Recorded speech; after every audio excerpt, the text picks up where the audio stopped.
আমরা ভেন্টিলেটরের যেটা সবচেয়ে বেশি প্রয়োজন এই বেবিদের জন্য আমরা ভেন্টিলেটরের ব্যবস্থা করেছি।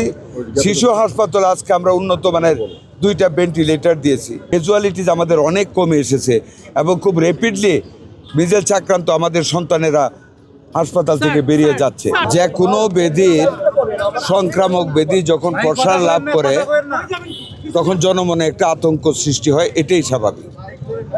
আর আতঙ্ককে মোকাবেলা করাটাই আমাদের সার্থকতা যদি করতে পারি। আপনারা জানেন 2020-21 সনে হামের টিকা দেওয়া হয়েছিল 1 মাস, না 1 মাস। তার পরবর্তীতেও বাচ্চা জন্ম হয়েছে আমাদের দেশে। ওই সময় অনেক ড্রপ আউট হয়েছে। 4 বছর পর পর মেসিভ ক্যাম্পিং করার কথা, একটা ক্যাম্পিং ফেল করেছে, করতে পারেনি। কী কারণে I don't want to go behind, কারো সমালোচনা করতে চাই না।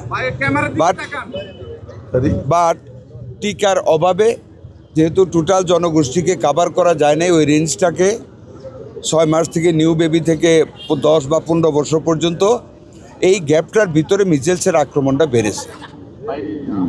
মিজেলসের আক্রমণ বাড়ার সাথে সাথে আমরা সরকারের পক্ষ থেকে আমাদের সীমিত সম্পদের ভিতরে আমরা আপ্রাণ চেষ্টা করে যাচ্ছি এটাকে মোকাবেলা করার জন্য। আপনারা জানেন জীবনের সব আয়োজন এখানে একসাথে। আমাদের মহাকালী সংক্রামক ব্যাধি হাসপাতালে একটা বাচ্চা মারা গিয়েছিল আজকে থেকে 15-21 দিন আগে। আমরা মধ্যরাতে সেখানে গিয়ে আমাদের অব্যবহৃত ওয়ার্ল্ড ব্যাংকের 1:30টার সময় অব্যবহৃত একটা আইসিইউ ইউনিটকে আমরা 18 ঘন্টার ভিতরে খুলেছি। সেখানে আমরা সংযুক্ত আকার ডাক্তার, নার্স এবং অন্যান্য টেকনিশিয়ান দিয়েছি। ডিএনসিসিতে আমরা মোর দেন 1000-এর মতো আমরা প্রভিশন রেখে নতুন ওয়ার্ড খুলেছি। আইসিইউগুলি সব জায়গায় খোলা হয়েছে। মানিকগঞ্জে 8 বেডের একটা আইসিইউ খোলা হয়েছে।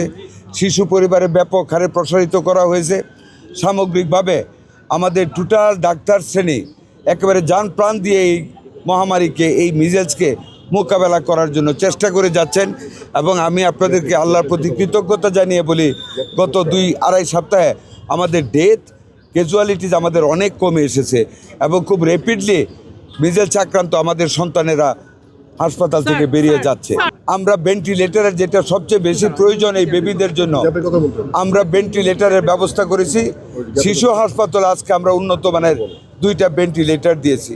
তার অধিক আপনাদেরকে আমি খুব আনন্দের সাথে জানাই, আমাদের দেশের সন্তান আইসিডিডিআরবির ডাক্তার তাহমিদ, উনি একটা নিজস্ব একটা পদ্ধতি উদ্ভাবন করেছেন, যেটা অবাধে একটা পানির বুদবুদ সৃষ্টি করার মাধ্যমে লাংয়ের ভিতরে লাংকে ক্লিয়ার করার জন্য অক্সিজেন ঢুকানোর একটা নতুন পদ্ধতি আবিষ্কার করেছে, যেটা এখন দেখানো হবে সারা দেশব্যাপী। এটা দিয়ে আমরা বাচ্চাদের শ্বাস প্রশ্বাসটা স্বাভাবিক রাখতে আমরা সার্থক হবো ইনশাল্লাহ।